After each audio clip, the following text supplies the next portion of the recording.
natin to. Ayan. Ayan.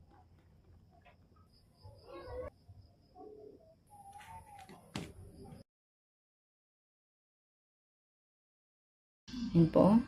Napakalambot po talaga nito guys. Grabe. Sobrang fluffy. Ayan po. Kain po tayo. Ayan.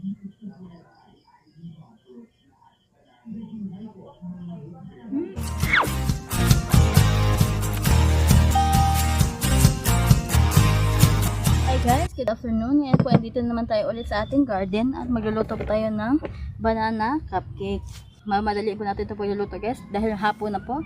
Ayan, baka abutan naman tayo dito ng dilim. Gamit po pala tayo dito ng saging na lakatan. Ripe na lakatan po itong aking gamit.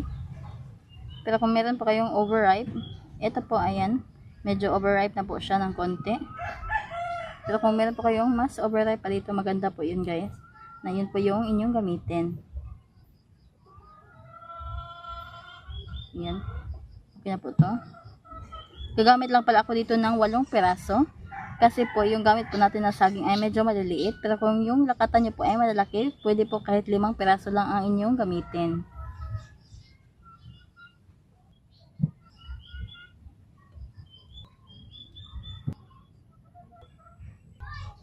Ngayon naman po, imamash po natin ito gamit itong ating tinidor.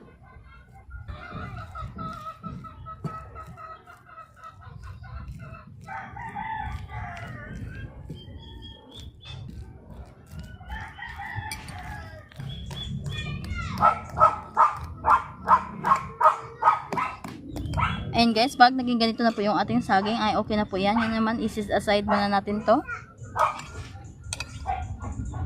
And para naman po sa ating milk, gagamit po tayo dito ng evaporated milk. 1 can of evaporated milk po yung ating gagamitin guys. Then maglalagay po tayo dito ng 1 teaspoon of vinegar. Haluin lang po natin.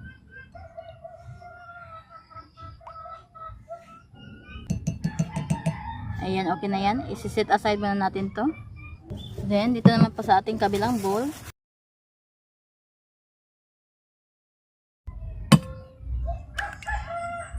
then, biyakin na natin to.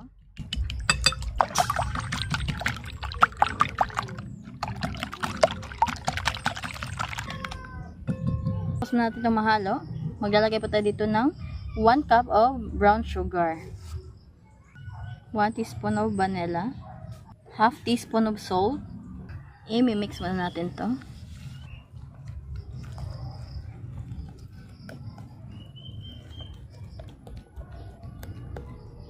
Yan, i-mix lang po natin ng mabuti hanggang po sa matunaw na yung ating sugar at maging ganito na po siya.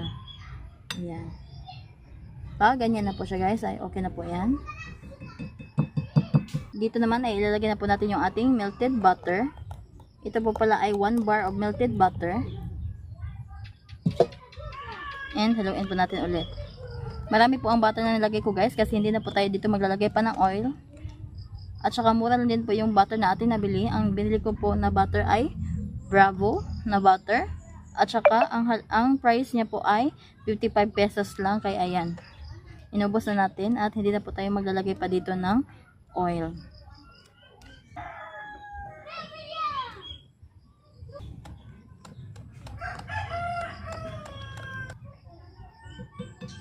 Ngayon naman po ay ilalagay na po natin yung atin pong banana. Then, i-mix natin ulit to.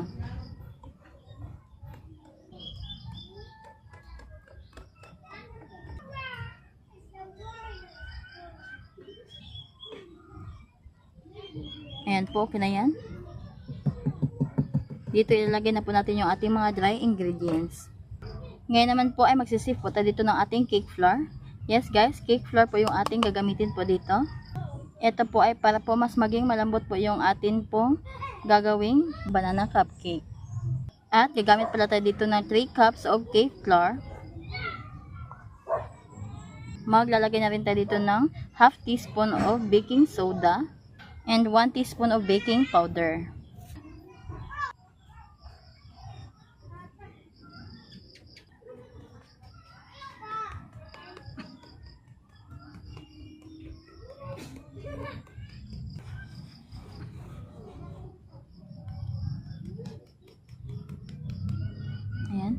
Ngayon naman, i-mix natin ulit to. Natin to.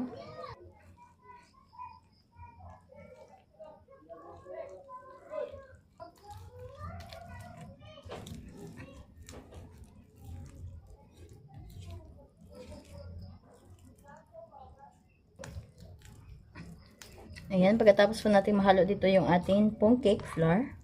Ngayon naman po ay ilalagay na po natin yung ating pong sineparate kanina na evaporated milk. Ito po yung evaporated milk natin. Nalagyan po natin ng kaunting vinegar. Ihahalo na po natin dito sa ating pong mixture. Ayan. And then, i-mix ulit natin to. Gagamitan ko na dito ng wire whisk. Ayan po.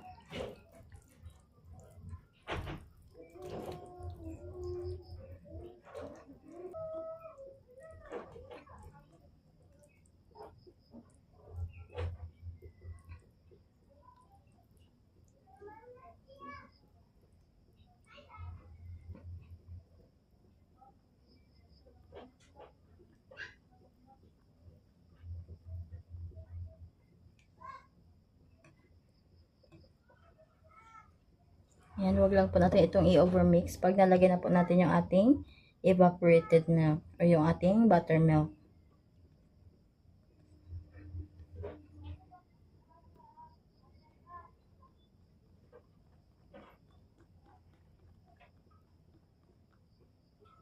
Kapag naging ganito na po siya, ay okay na po yan. Yan po.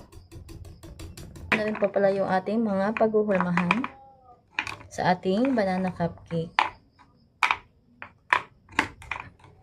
Yan po. Yan naman, papayaran po natin ito ng butter para po dumikit yung ilalagay po nating cake layer. Ang bottom lang niya yung ating lalagyan.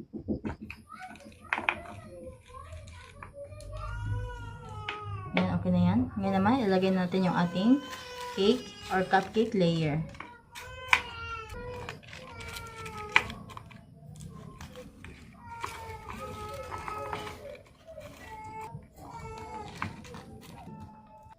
Yan po, maglalagay na tayo ng ating mixture. Yan, sakto na yan. Huwag lang po masyadong punuin para hindi po masyadong umapo kasi aalsa pa po yan mamaya guys.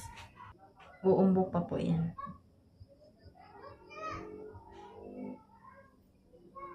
Yan, siguro mga ganyan. Siguro karami, sakto na yan.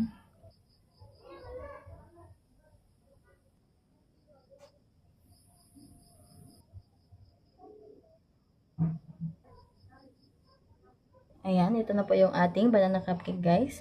Lulutuin na po natin ito at ito pa hindi po natin lulutuin sa oven kundi i-steam po natin ito.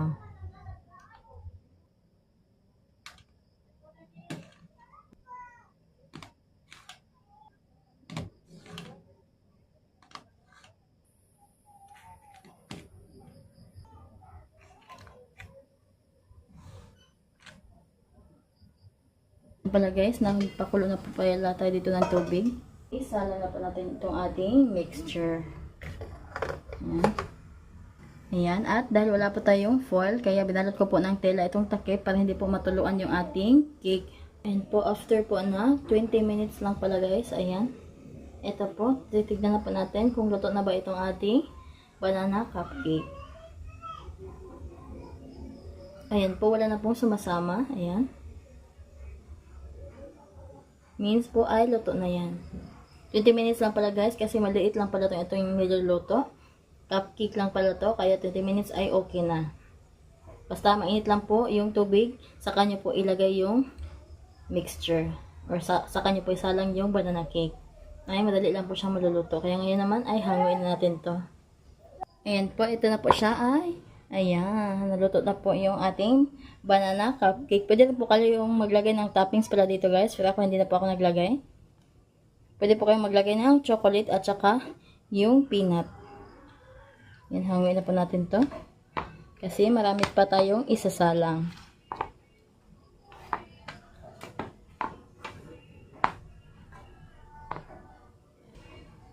Yan po.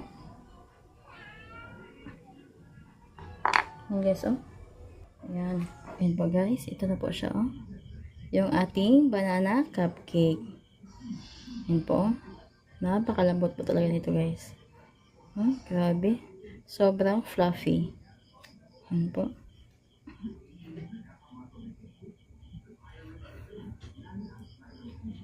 Yan. Ang dami po nating nagawa. Yan po. Guys, ito po yung ating banana cake. Ayan po. Napakadami po nitong nagawa po natin.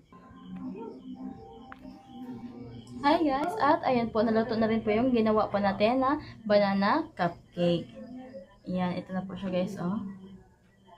Ayan po. Ayan. Ayan po guys, sobrang dami po nang nagawa po natin sa 3 cups of cake flour lang. Ayan po. Napakadami at napakasarap po nito guys. Actually, mas marami po ito guys, kaso hindi po magkasya dito sa plato, kaya yung iba sa ibang plato ko na lang po nilagay. Ngayon naman po ay titikman na po natin ito. Ayan po. Pakita ko po sa inyo guys. Ayan. Napakalambot nga naman itong ating banana cake. Ayan po. Sobrang lambot po nito at sobrang fluffy. Ayan po guys. Ayan po. Ayan po.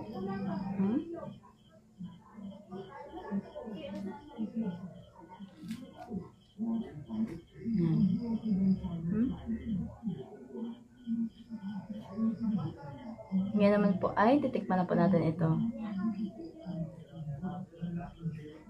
Ayan po. Kain po tayo. Ayan.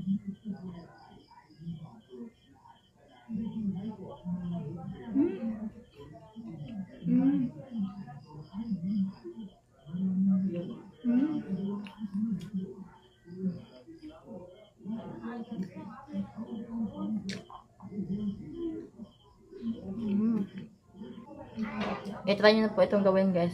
Sigurado po ito ay magugustuhan nyo. Dahil ang sarap po talaga ng pinalabasan po ng ginawa po natin banana cupcake.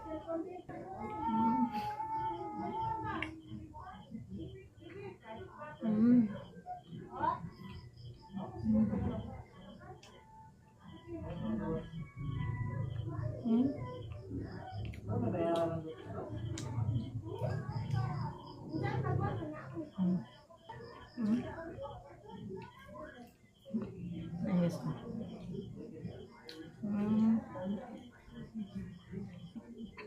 Masarap na po siya guys, kahit wala pa po siyang toppings. Pero kung gusto niyo po mag-toppings, pwede po kayong maglagay. Pero kahit ganito lang siya po, wala pa siyang toppings, napakasarap na po niya. Yan po guys, oh. Yan po.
I-try nyo na po itong ating banana cupcake. Sundan nyo lang po yung ating recipe.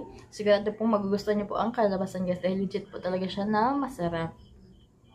Yan po. At saka marami din po ang nagawa po natin sa atin pong 3 cups of cake flour. Yan. Kung ibebenta nyo po ito, sigurado pong tutubo po talaga kayo. Yan po. So, itry nyo na po ito. Hayaan na po. Thank you po for watching and see you po in my next vlog. Bye-bye!